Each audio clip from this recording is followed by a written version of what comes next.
Bienvenue dans Impact Positif, l'émission qui vous parle des enjeux de la transition écologique et sociale. Et parmi ces enjeux, soutenir les projets qui contribuent à lutter contre le réchauffement climatique. On est donc du côté des solutions ce week-end et on est heureux d'accueillir Arthur Aubeuf. Bonjour. Bonjour. Merci beaucoup d'être avec nous, Arthur. Vous êtes le cofondateur de Team for the Planet. C'est une start-up dédiée au financement des innovations pour la transition écologique. Mais c'est aussi une grande communauté que vous mobilisez régulièrement. Vous proposez plusieurs niveaux d'action au niveau des particuliers, des entreprises et bien sûr des innovateurs. On va y revenir en détail, mais au cœur de votre projet, de votre entreprise, eh bien, c'est l'idée qu'on peut tous agir ensemble, qu'on peut faire la différence, en somme, qu'on n'est pas impuissant. Exactement, 1 + 1 = 3. Quand on agit et qu'on se synchronise collectivement de manière intelligente et notamment en utilisant l'argent, en fait, on est capable d'avoir beaucoup d'impact. Et c'est un peu le constat initial de Team for the Planet. Nous, on avait le sentiment d'abord en tant que simple citoyen d'être un peu impuissant, de se dire, bon, le monde part un peu à la dérive, tout a l'air pollué, mais qu'est-ce que je peux faire moi au milieu de tout ça?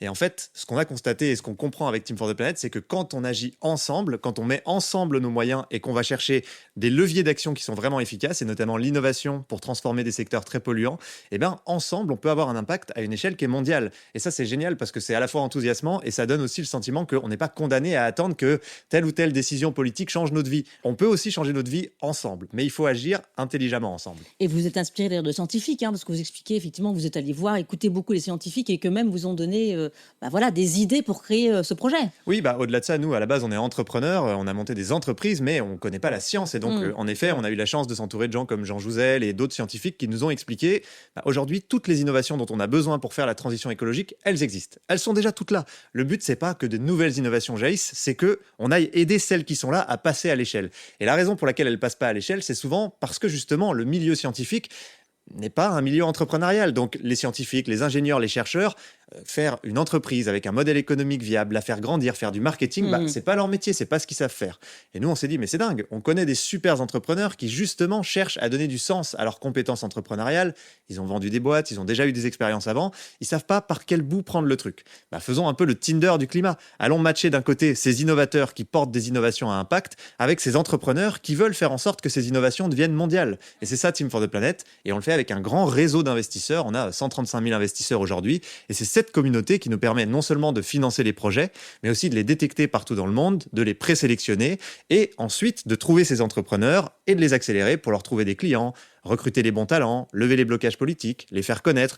Donc c'est une espèce de grande famille d'Avengers qui viennent autour d'un projet qui a un gros potentiel et qui l'aide à devenir mondial. Avengers, Tinder du climat, voilà, il y a plusieurs choses pour décrire.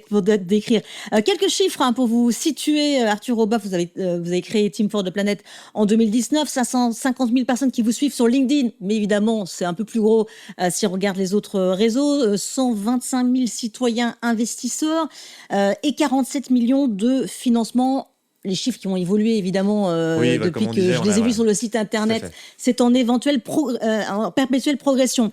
Et vous avez 14 innovations dans votre portefeuille. Tout le monde peut les découvrir, aller voir de quoi il s'agit. Et parmi ces innovations, vous soutenez notamment Cool Roof. Le concept, c'est cette peinture blanche à base de coquilles d'huîtres qui permet de réduire la température de bâtiments lorsqu'elle est appliquée sur les toits. Alors, on voit vraiment toute l'utilité de ces innovations. Quand on voit les canicules qu'on vient de traverser, on va en traverser d'autres. On voit toute l'utilité finalement de mettre en avant ce genre d'entreprise. Cool Roof, ça marche déjà très bien. En fait, ce qu'on doit comprendre, c'est que la transition écologique, c'est pas des efforts, c'est mieux. Typiquement, quand il fait extrêmement chaud dans les bâtiments, pouvoir mettre cette peinture et réduire de 8 degrés en moyenne la température à l'intérieur, sans clim, sans rien, pour notre confort, pour notre santé, pour notre plaisir, c'est juste extraordinaire. Donc, on a besoin de ce genre de solution. En effet, la clim, aujourd'hui, c'est 10% de la consommation électrique mondiale. Donc, on se rend pas compte de ce que ça représente. Et en plus, ça utilise des gaz fluorés qui sont des milliers de fois en moyenne plus réchauffants que le CO2. Et donc là, en baissant de 8 degrés, on réduit en moyenne de 40% l'usage de la climatisation.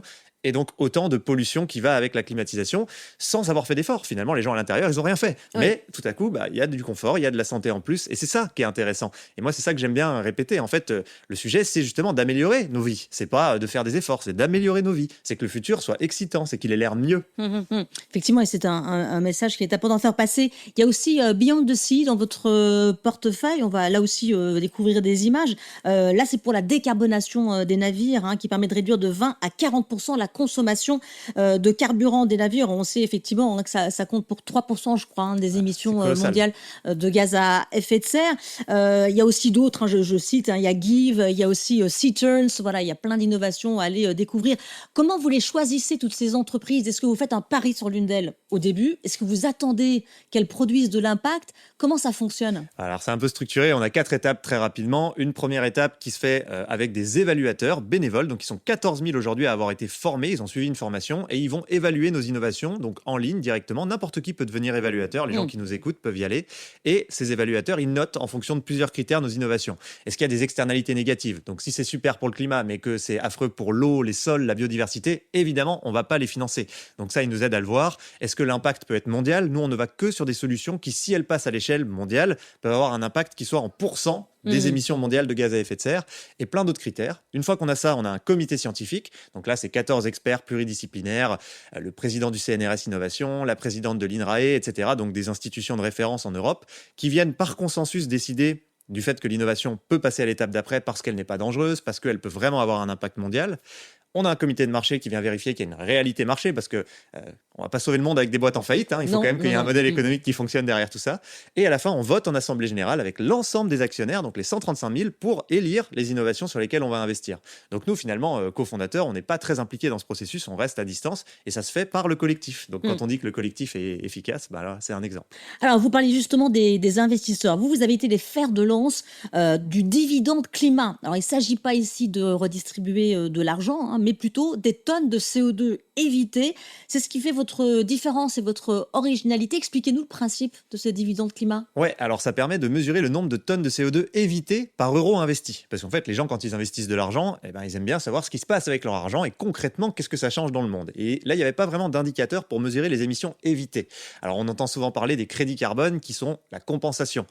Si je vulgarise très vite, j'émets des émissions de CO2 et puis je peux compenser une partie de ces émissions, mais finalement, je n'ai pas changé la source d'émissions. Oui. On émet toujours autant à côté. On a planté des arbres éventuellement, mais on n'a pas résolu le problème.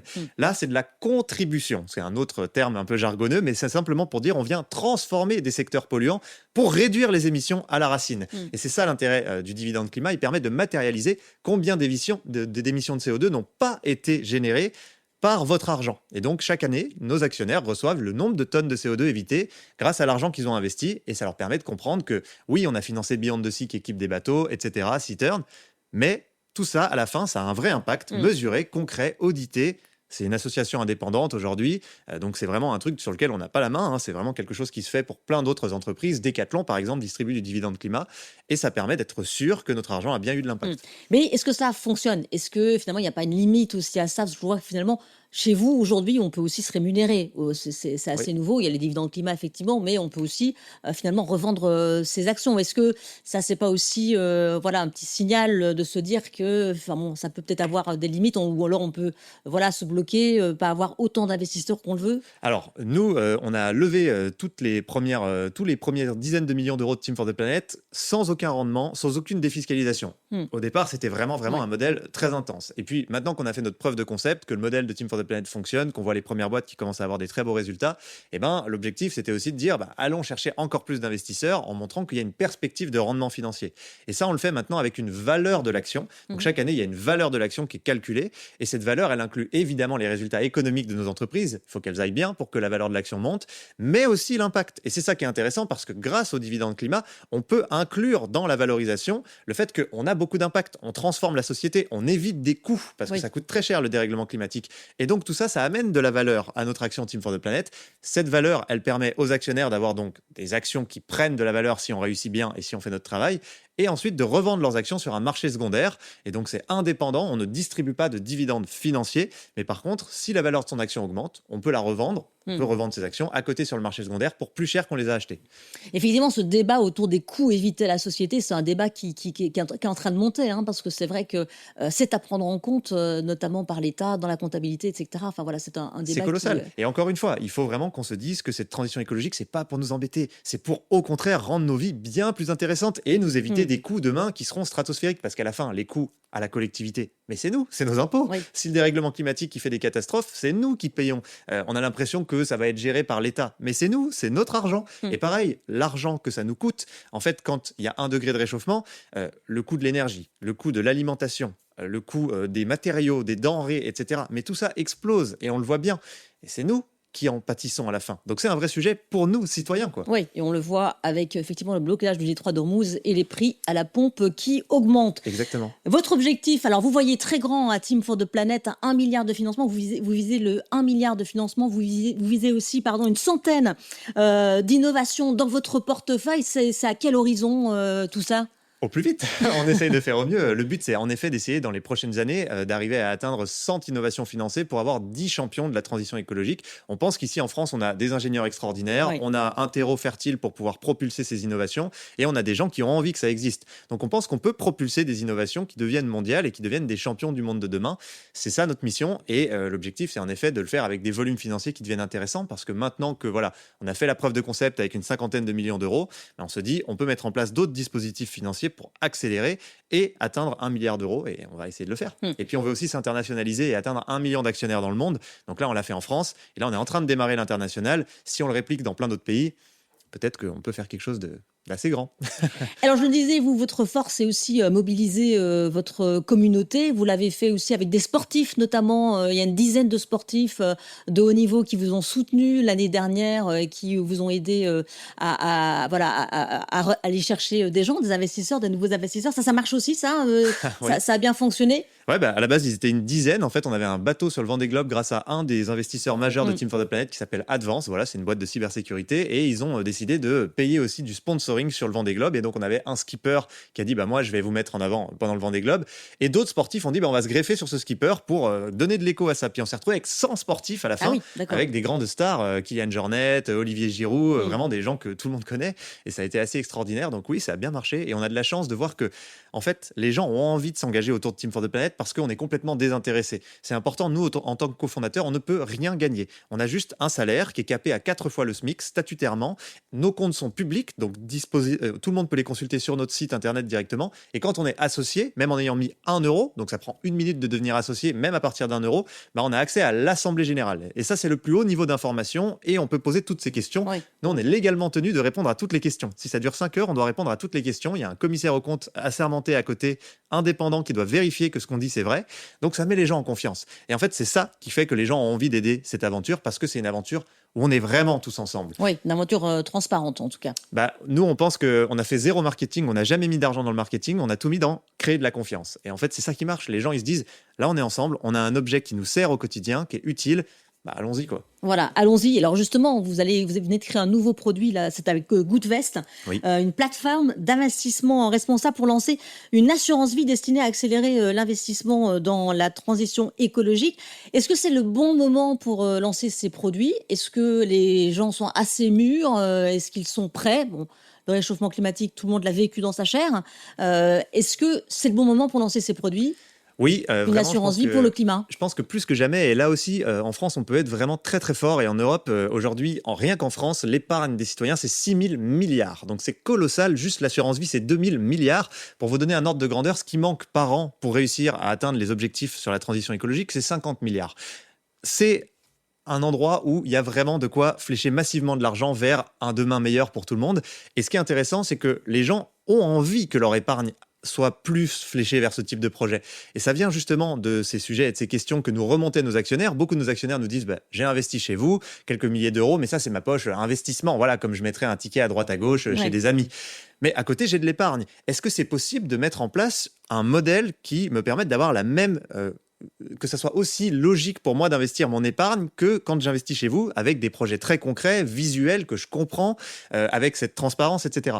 Et donc, on a regardé un peu ce qui se faisait et on a réuni des acteurs autour de nous. Donc, il y a Goodvest, qui en effet est un courtier qui vous aide à avoir vraiment la garantie que votre argent est fléché pour avoir de l'impact avec une méthodologie très stricte pour s'assurer que votre argent n'est pas investi dans les énergies fossiles ou ailleurs. Et puis, avec Ecofi, qui est la société de gestion qui nous a permis de créer un fonds d'investissement. Donc, c'est juste une poche dans laquelle on rassemble l'argent des gens et ensuite, ça permet d'investir sur plusieurs entreprises. Là, c'est des obligations, donc c'est des prêts, ce qui fait que le niveau de risque est beaucoup plus bas que quand on investit dans un Team for the Planet où, malgré tout, il y a du risque. Oui, si on bien fait sûr. faillite sur toutes nos boîtes, les gens perdent leur argent. Là, on investit dans un produit où le niveau de risque est à 2 sur 7 dans la classification. Donc, c'est un niveau de risque qui est vraiment faible parce que c'est des prêts à des entreprises de la transition. Et ce qui est intéressant, c'est que ce projet, il regroupe des entreprises de la transition beaucoup plus matures, des fermes éoliennes, etc. Et il y a 10% qui va à Team for the Planet. Donc les gens peuvent financer avec leur épargne Team for the Planet sans prendre le même risque quand ils nous investissent directement chez nous. Et c'est super intéressant parce que là, en effet, avec des assurances vie, avec des plans épargne retraite, etc., on peut se dire, je finance Beyond the Sea, Citern, Cool Roof, etc., tout ce qu'on a vu. Oui, c'est des produits qui commencent à avoir un petit peu de succès aussi, hein. Il y a d'autres fonds qui existent par ailleurs, Ah, ça notamment dans cartonne. les entreprises. On peut aussi décider de flécher son argent vers ce genre de fonds qui, effectivement, connaissent leur succès actuellement. Euh, Aujourd'hui, Arthur Oboff, vous êtes aligné, mais ça n'a pas toujours été le cas. Vous étiez avant dans le digital, vous mobilisiez d'autres communautés, etc. Puis bon, il y a eu un déclic un jour où vous vous êtes dit, ben, en fait, ce que je fais, ça n'a pas de sens. Et vous avez monté Team for the Planet. Ça a été quoi ce déclic qui vous a permis de changer de vie, de changer de carrière? Bon, si vous voulez tout savoir, moi je viens du massif du Jura, donc j'ai grandi dans l'Ain, c'est sur le Haut-Bugey, voilà, dans un petit village de 200 habitants au milieu des forêts et des montagnes, et il y avait beaucoup de neige chez moi, j'ai fait beaucoup de ski, moi j'ai fait une fac de sport à la base en ski de fond, parce que chez moi il y avait 2 options à la naissance, faire du ski de fond ou mourir, donc j'ai fait beaucoup de ski de fond, et j'ai vu qu'il y avait un problème, parce qu'il y avait juste plus de neige, la plupart des stations fermaient, c'est de la moyenne altitude, je me suis demandé ce qui se passait, et j'avais en effet une carrière à côté dans le digital, je co-gérais l'Europe pour un réseau social américain qui était concurrent de TikTok à l'époque, j'avais vendu des boîtes dans le digital, ça marchait super bien.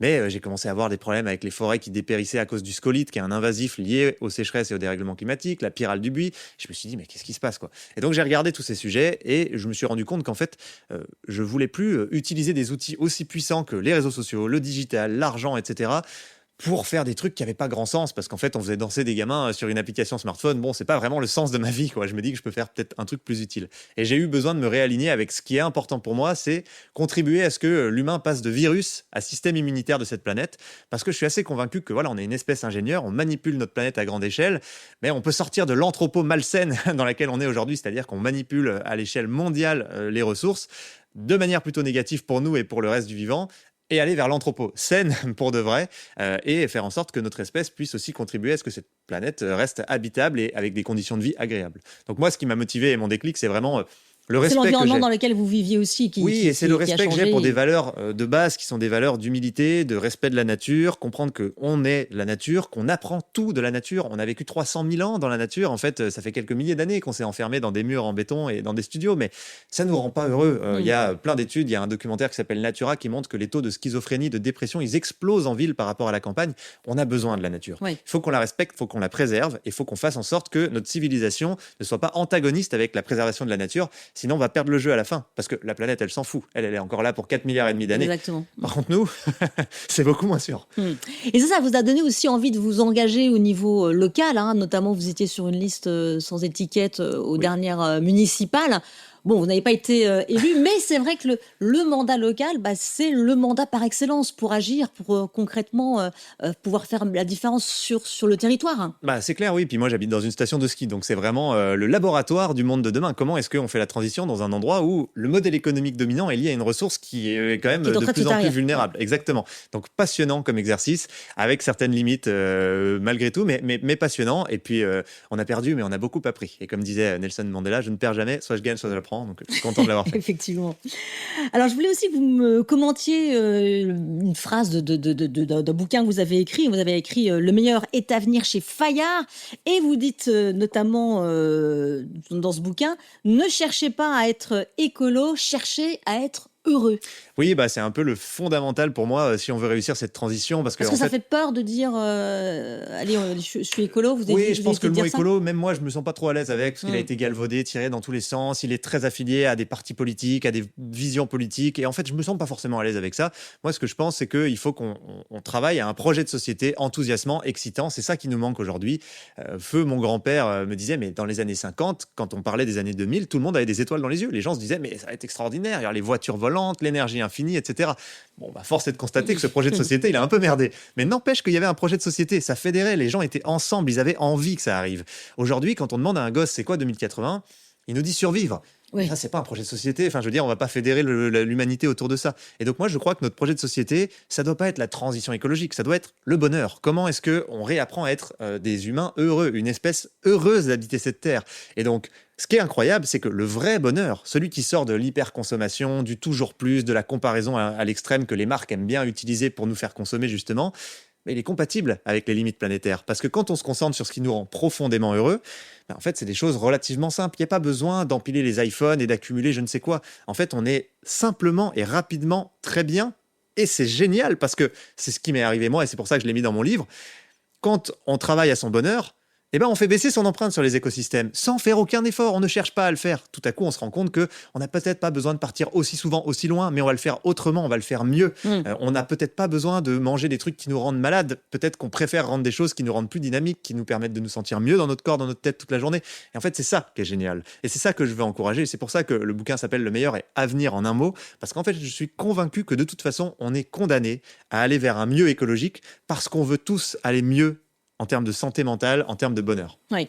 Et dans la même lignée, soulignons le livre que votre associé Medicoli a également sorti, là, qui a publié aux éditions Le Duc, Écolo, mais pas relou, combiné écologie et potes en milieu hostile. Ça va un peu dans le même sens de ce que vous disiez. Comment effectivement faire passer ces messages tout en essayant qu'ils soient désirables pour un maximum de personnes. C'est génial ce qu'il a fait parce qu'il montre de manière très drôle, il est très drôle Mehdi, que l'écologie c'est un truc qui peut être cool et qui peut nous rassembler. Et ça, on en a vraiment besoin parce que c'est juste l'inverse qu'on voit partout. Et il y a beaucoup de gens dans les médias qui laissent penser que l'écologie doit nous diviser, etc. Sortons du terme écologie, demandons-nous juste, est-ce qu'on a envie de vivre dans un monde cool demain ? Oui, non. À partir du moment où il y a des gens qui disent oui, alors on peut se retrouver tous ensemble. Et c'est ce qu'il fait. Il met beaucoup d'humour, c'est drôle et c'est sympa, quoi. S'il y avait une chose de positive à retenir aujourd'hui, alors vous croisez beaucoup de gens, vous êtes un entrepreneur actif, vous voyez plein de monde, etc. Qu'est-ce qu'il y a à retenir de positif ? Dans ce qui se passe aujourd'hui ? Dans ce qui se passe aujourd'hui ? Franchement, plein de choses. Je sais que ça peut paraître un peu fou et on a l'impression que tout va mal et on a un biais de négativité les humains et ça vient de très loin puisque à l'époque, quand on voyait une fougère bouger et qu'on était un homme préhistorique, il valait mieux se dire que c'était peut-être un tigre à dents de sable pour prendre ses jambes à son cou que se dire c'est juste une mouche. Et donc ça nous a créé un biais de négativité qui fait qu'on a tendance à tout voir et à chercher les choses négatives et donc malheureusement notre paysage médiatique est souvent un peu envahi de mauvaises nouvelles. La réalité c'est qu'il y a quand même beaucoup de choses intéressantes qui se passent. Moi ce que j'aime bien regarder c'est par exemple ce qui se passe en Asie. En ce moment, c'est hallucinant sur ces sujets de transition. L'Asie a pris une avance, mais on n'imagine pas. On est encore resté, nous, en France et en Europe, sur l'Asie qui pollue énormément, qui fait aucun effort, la Chine dictatoriale, etc. Oui, il y a beaucoup de choses comme ça, je ne vais pas le nier. Mais en face, il y a aussi des choses extraordinaires. Ils investissent plus que jamais dans la transition écologique. Ils ont investi 1000 milliards l'année dernière, 800 milliards, et là, 1000 milliards cette année.